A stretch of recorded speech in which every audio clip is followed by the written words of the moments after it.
for this first segment, I'm going to welcome up Chris Zimmerman, CEO and President of Business Operations for St. Louis Blues, and Joe Vitale, current color commentary for St. Louis Blues as well. Chris, Joe, welcome. Thank you.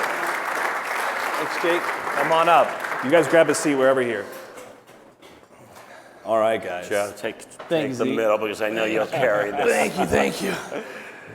So, I want you all to kind of tell us a little bit. So we have audience here. Everyone's a Blues fan. I feel like I'm a Blues fan, but you guys both obviously are very much Blues fans at this point. Tell us a little bit about your roles and kind of give the audience a little bit of an overview as to who each of you are in your role with the Blues.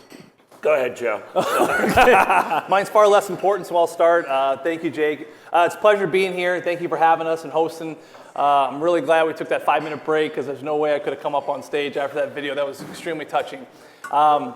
I currently am a broadcaster for the St. Louis Blues. I started out in the radio booth 7 years ago with Chris Kerber, and slowly but surely get more TV opportunities. So I do half the season for FanDuel on the pre-intermission post-show with Alexa Datt and Scotty Warman. And on the other games, I fill in for the radio side with still my partner, Chris Kerber. So love what I do, enjoy what I do. It's one of Chris Zimmerman's greatest hires in his tenure with the St. Louis Blues, if I don't say so myself. And with that, I'll turn it over to you. Really appreciate you being here, Joe. Thanks for coming. Yeah, so it is. I love being here. Wow, that's an old picture. I may want to. We'll talk next time. I'll work with our PR team on that. Yeah, no, it's special to be here. I love everything that you guys are doing, and the work is really important and special. I'm sure we'll get a chance to talk about that. Yeah, so what do I do? The simple answer. Many of you have heard of this guy Armstrong. He makes all the player decisions, the coaching decisions, and most importantly, he spends all the money. My job is to just try to keep up close to him and basically find ways to fill the dollars so that we can, put the best team on the ice and ideally, bring a cup back to St. Louis again. Love to hear that. So, Chris, this one might be a little more aimed to you. So, obviously, you guys are both here. It shows that you value this type of, community involvement and betterment in healthcare. Talk to you about the Blues vision and community relations and how, the Blues can play a role in helping the community and fight things like cancer here with Simon. Yeah, well, it's kind of, in many ways, it's easy because it's really clear whether it's ourselves, the soccer team, the Cardinals. We have this big platform, and we have a great megaphone, and we have the ability to use that for good. And so there's an endless number of opportunities for us to do it really every day. Cancer. Actually, tomorrow night is our annual game around Hockey Fights Cancer. A year ago, the NHL started working with the V Foundation.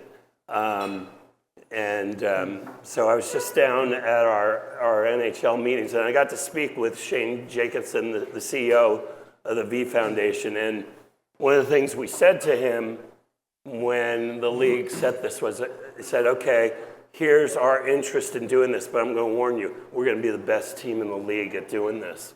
And I am proud to say that our efforts were the best, raised the most money, and we have some dollars that'll stay here in St. Louis for other key programs that need funding. So quite simply, the work that you're doing, the work that we get to do and contribute in our small way in these really important initiatives is kind of critical to who we are.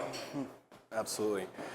And Joe, I want to come to you here, and then Chris, we can follow you saw the meaningful stories. We just laid that out in that video here, and those are just a couple. I feel like if we did a show of hands here, I'm not going to, but everyone in this room has been touched, either family, friends, someone. Talking about how cancer's played a role in your life and details a little bit out for that story. Yeah, I appreciate it. It was Nicole Nicole on the TV, she reminisced and talked about that first time her father told her that she has cancer. And I think that a lot of us in this room have remembered that conversation. I was in Raleigh, North Carolina, covering the Blues, and my mom called me, and this is about a little less than 2 years ago in February, and she said, "Joe, are you alone?" And I said, "Yeah, Mom, I'm alone. What's up?" And she said, "We got tough news about Dad." And my father, in February of 2023, was diagnosed right away with stage 4 lung cancer. So that was like really shocking to me, and I'll never forget the conversation because I was just in shock. And she's like, "Your dad's right here. Do you want to say something to him?" And I said, "Yes." And my dad gets on the line, and he goes, "Hi, Joe." And I go, "Hey, Dad, how you doing?" And he goes, "I'm doing okay." And I was just stunned. And I remember saying, I just want to say hey. And I didn't know what else to say. And I thought, I'm going to look back on that. I'm like, man, you couldn't have figured anything else out to say than that. Like, I just want to say hi. Right. And that was the first day of this next 18-month journey. And it was an incredible battle. He fought it hard. I'll never forget my first encounter with Dr. Govindan down in Siteman. We walk in, and Dr. Govindan takes my dad, and it's a hospital room, about half the size of this stage, and I'm a Vitale, so we have everyone's uncle, aunt, cousin, second. We're all like sardines in this room, like, what's going on? What's happening? And I'll never forget Dr. Govindan, and to me, this is what makes Siteman so special. You're listening to the previous speaker and the technology, and it's mind-blowing, but it's the people, because Dr. Govindan takes my dad's hand, and we're all like glued on this guy. What is he going to say? Like, what's his first question? How does this process work? We have never seen anything like this. And he asks, "Sam?" And he goes, "Yeah, Doc." He goes, "Tell me about how you met your wife." And he's just holding his hand. And I'll never forget that question. And I look back on that, and Dr. Govindan really set the tone in that moment where I'm your doctor, but I care about you. And throughout this 18-month journey, Dr. Govindan and his whole staff at Siteman, they cared deeply for my dad, and all the way up into the final stretch. And he passed away about 8 weeks ago in the fall. And it was, like I said, a hard battle, but also in some ways just such a wonderful blessing of 2 years where we really took full advantage of what we had, and we're so grateful. And every time I drive past Siteman, I thank God for what those people did for my dad and giving him the extra time that he had. I love it, Joe. Yeah, let's do a round of applause there. Wow. It's incredible. So Joe, we got to hear from you a little bit about your story and how Siteman's made an impact on your life. I feel like cancer is one of those things where obviously it's an awful, awful disease, but there are silver linings that get baked in there. You learn lessons, you learn things about yourself and about your loved ones. And Chris, I wanted to give you a chance to kind of answer that question as well. Through your own experience, which at least I know about, I'm not sure if the audience knows about. Could you talk to us a little bit about how you've grown and what lessons you learned in that journey? Hello.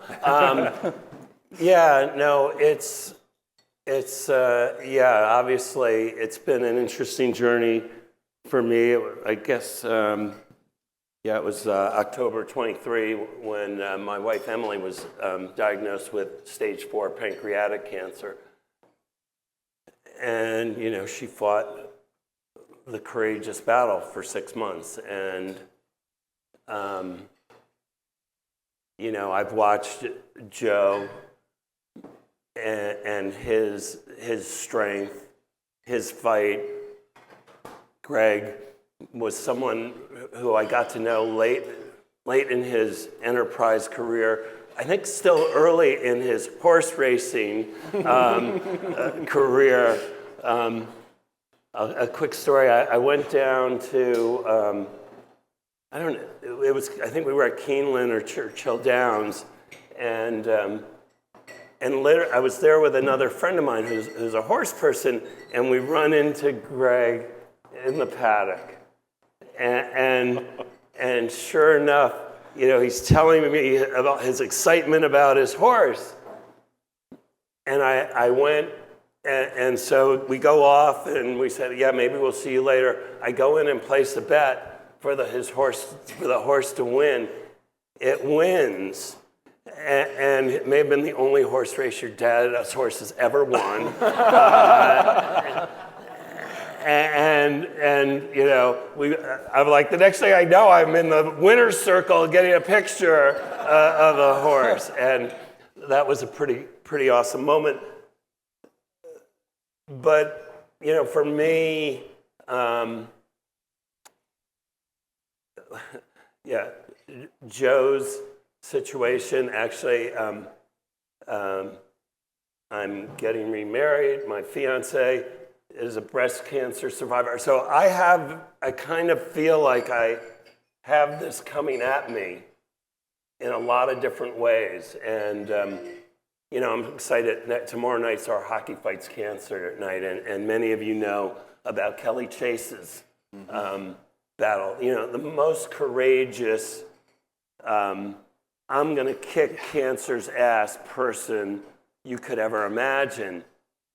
And, you know, it's an ongoing battle. And so I guess, you know, I've certainly learned a lot. You know, for me, you can imagine, you know, some of those simple statements of how precious every day is. Right. And what an opportunity we have in the honor of all these amazing people to carry on and actually to be stronger. Yeah. And ultimately, you know, that's sort of what I try to do every day. I love it. And you guys have both kind of spoke about it a little bit separately too, but we talked about, and Dr. Perm spoke about, you know, I don't think people realize the level of treatment and the world-class care that, you know, Seidman Cancer Center provides. It's something that we all know of because maybe we've been touched in our lives by it, but if you don't know about it, you don't know the level, right? You don't know, it's there, but you don't know that, you know, what, like Dr. Perm explained, like, this is the one place this is happening on this globe. Talk to us a little bit about, you know, Joe, you talked about your experience a little bit as well, but what does it feel like to have this in your backyard and you know, like a doctor that you talked about that cares for the person and, you know, not just the treatment, someone that is, you know, more holistic. Like, talk to you a little about that. Yeah, I just really quickly to touch on it, you know, I never saw cancer until it was my dad, and then you go, okay, let's go down the street and go to Seidman. And then you realize that when you talk to people and you start having conversations with people and everyone's got a cancer story, and oh, my cousin from Vermont went to Seidman, or I have an aunt from California who's coming to St. Louis, and you're just like, your mind is blown because, you know, I had no idea it was just in our backyard, so you're grateful for that. And again, to top it off, it's just those people, you know, and my dad's final day, Dr. Govindan came in, and he just stroked my dad's hand for 30 minutes and just watched him cry and just watched him, and that final bag of chemo went through, and he knew, I think Dr. Govindan was smart, I think he knew that this was it, and he just wanted to wait there a little bit longer with them. And then my dad said something, you brought up the Jimmy V Foundation. My dad goes, Doc, I got something for you. You probably never heard this before. You know, cancer can touch my body, it could rob my mind, but it can never touch my soul. And he goes, Sam, I think that Jimmy Valvano said that in his Oscar speech. He goes, no. I don't think he said that, Doc. He goes, I'm pretty sure I've watched that many times. I think he said that. And he said, well, at least he's Italian, because Italian minds think alike. So they, of course, had a great laugh, and it was a lot of fun. But it's the people. It's a wonderful facility. Technology is through the roof. They found a mutation, you know, lung cancer, for if you don't or not, 20 years ago, everyone treated lung cancer the exact same. It's lung cancer, you treat it. Dr. Govindan's like, we're going to do some mutation tests. We're going to check your blood. And they found this mutation, and they gave my dad 18 months. I mean, he had stage 4. He probably had 2 months left max.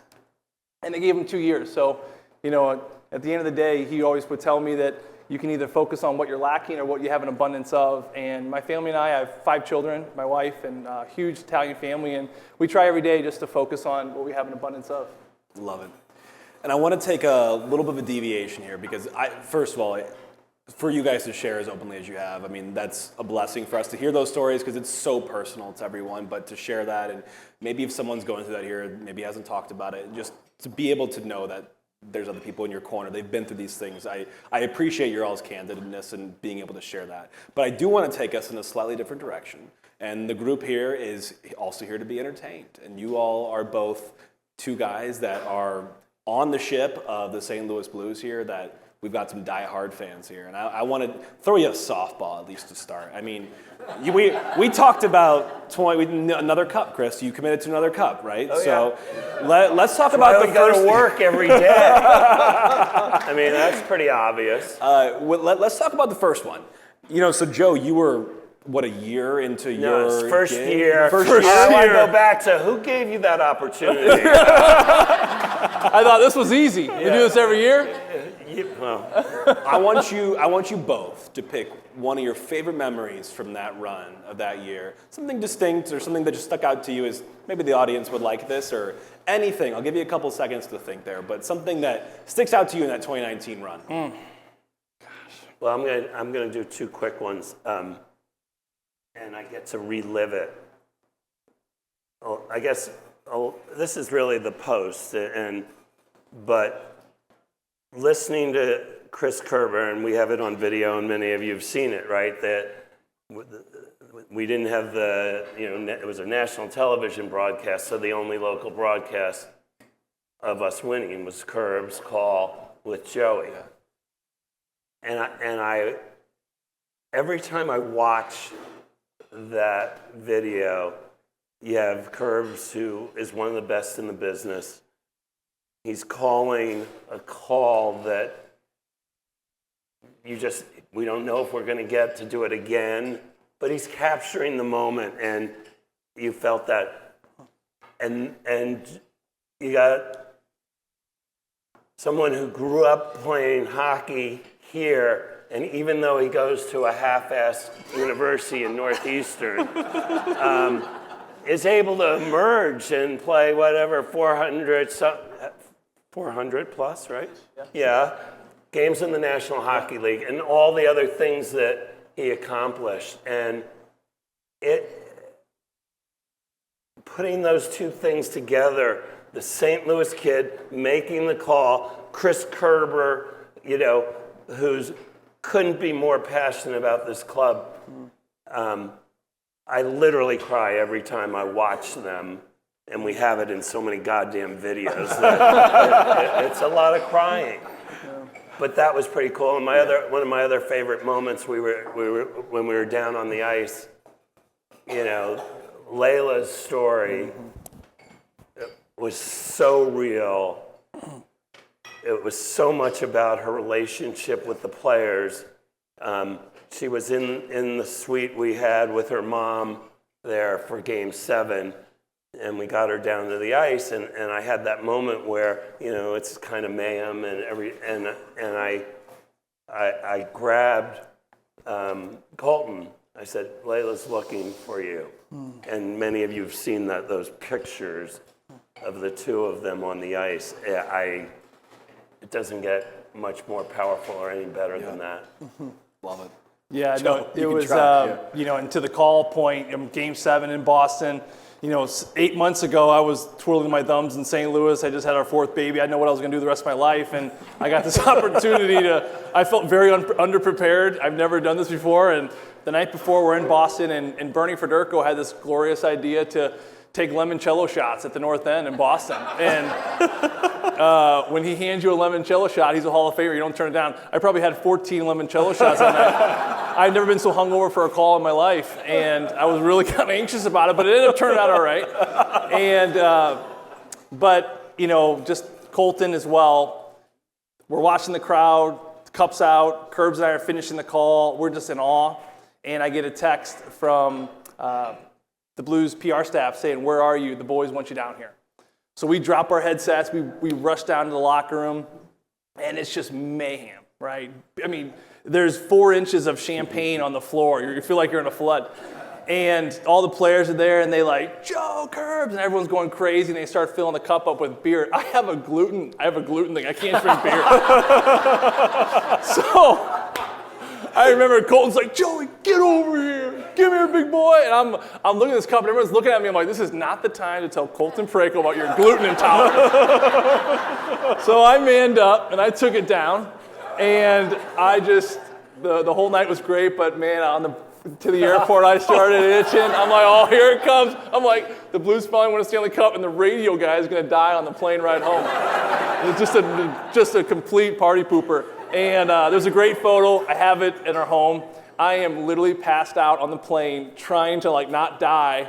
And Oscar Sundquist thinks I'm passed out, of course, from the alcohol, and just sits next to me with the cup. And of course, he's covered in champagne, and I'll take that photo to my grave. It was a wonderful day. I think I know the photo you're referencing. Yeah. I saw it on your Instagram. It's everywhere. It's everywhere. It's like the ice bucket challenge with champagne. Yeah. All my kids are like, Dad, why'd you fall asleep on the plane ride home? I'm like, I was tired. It was a long run. Dad's tired. We'll get into it later. I love it. Okay, those are some good memories. I love it. And they're distinct, and people will remember those. I got two more questions for you all before we kind of speed on the very end here. Chris, over to you on 10 years now on the job, right? CEO of the Blues, right? 10 years? It's my 11th season, yeah. Wow. I mean, round of applause for that. Unbelievable. So we talked a lot about the Blues, but you do so much more than just that. Talk to us about some of the upcoming things that have to do in and around Enterprise Center and the Blues and Stiefel and whatever else you want to divulge about what's upcoming there. I've read and I've learned a lot about this, but Frozen 4 obviously coming up. Tell the audience a little about that. Well, we're excited certainly about the Frozen 4. Yeah. So that's the NCAA Men's Ice Hockey Championship. I think we hosted in 06 or 07.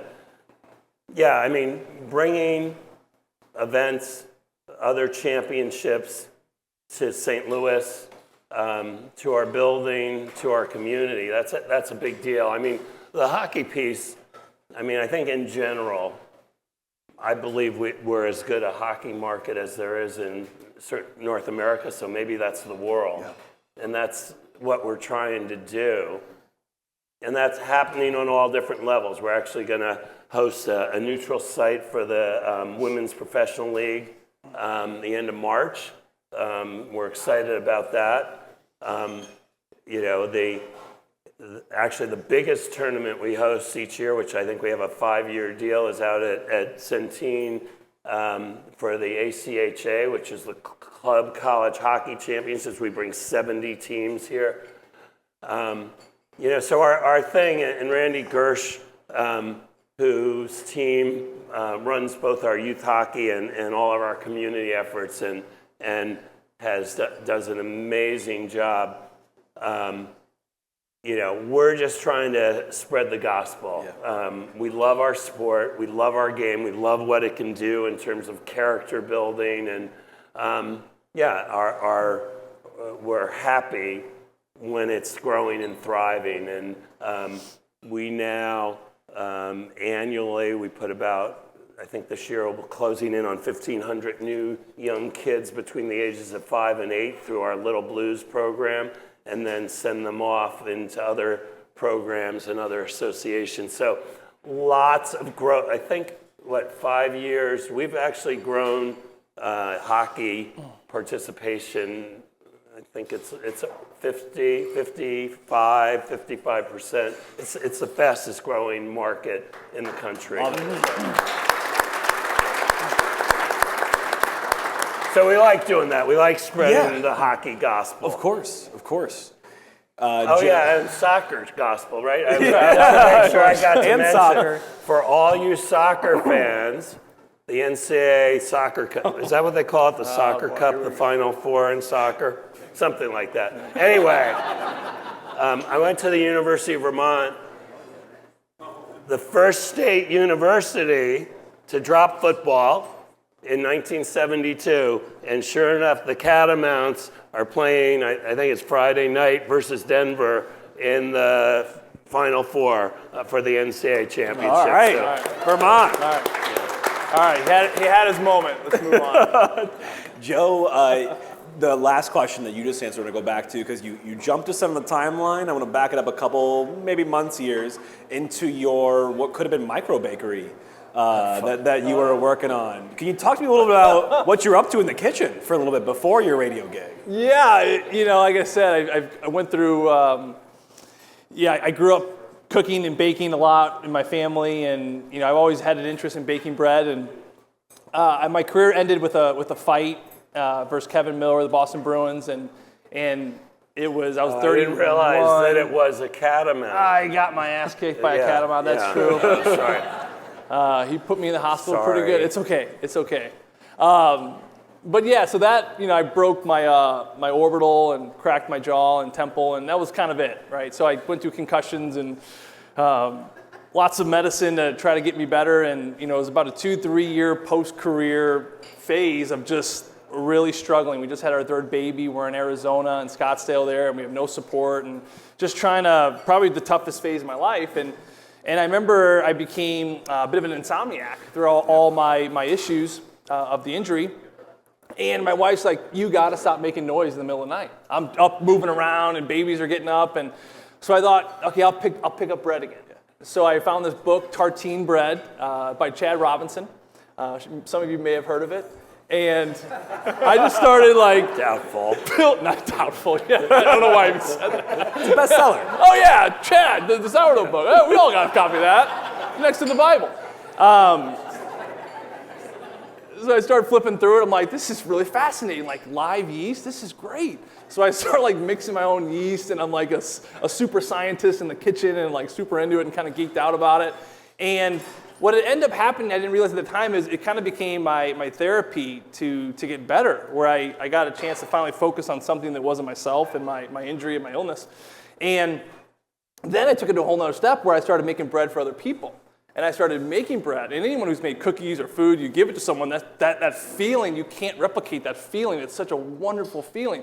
And especially sourdough bread, because it takes so much time, right? You just like hand someone your life, like, here you go, take good care of it. You might as well hand them your heart. Yeah. So I did that, and then I came home, and I was making bread, and somebody, I've been to Fiddlehead Cafe over there. Fiddlehead Cafe, Darcy just opened up a little shop. And I dropped a loaf off to her, and she said, you should sell this bread. And I was like, light bulb, okay, I could probably do that. So I started, she was my first customer, so I'm just baking a ton of bread and really enjoying it. And I was right about to start a bakery. And then Chris Kerber called me in the summer of 2018 while I was trying to get a bakery started.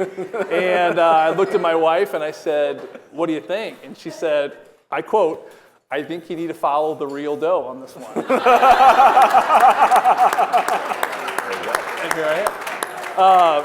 So I listened to my wife. I try to always listen to my wife, but I still need to go through the interview process. Yep. So I put that aside. I go in. We do a teleprompter. I've never called a game in my entire life. Only played it, loved it, but never could call it. I sit in there. I'm getting ready to go. I'm getting ready to the house and do my hire. My wife comes in. She says, "Where are you going?" I go, I'm going to the interview with Chris Kerber, on the color guy, radio guy, the play-by-play guy, and all this stuff. And she's like, "You're going like that?" And I had a sport jacket on and khakis, and she's like, I'm like, "Yeah, what's wrong with this?" She goes, "Put on a tie." I'm like, "I'm not putting on a tie. Like, we're doing this game in a room with a TV monitor, and it's cramped, and I'm not wearing a tie. It's just me and Curbs and our producer, Sam Schulte." She goes, "Do me a favor and put on your tie." And so I put on my tie, I do the interview, I leave. I get the job a couple months later, and I'm at a dinner on that first road trip, and Chris Kerr was talking about the process of how he selected his guy, and he said, but the real thing that set over the top, Joe was the only one that wore a tie. Now, I've never told my wife that story. Yeah, I'll take that one to my grave. Yeah, you may want to ask people here to hold it back. Yeah. So anyway, I don't remember what the question was, but I know. You got it. You got it. You get the people what they wanted. If you ever listen to any of our games, you can tell it's kind of where we go. Oh my God. Well, yeah, you can catch Joe whenever you want to catch Joe. I mean, we get a lot of Joe here, and maybe no sourdough stories, but you got it here. You're not gonna get that on the air. Maybe you could work it in. So he tells that story a lot. So. Obviously, you're not listening much. Well, thank you both for joining us up here. It's incredibly part of this event, and have you both up here with us. But thanks for taking the time, being candid, being honest, and we appreciate you, Chris, Joe. We'll usher you off, and we'll keep going. Yeah, Thank you guys. Thank you.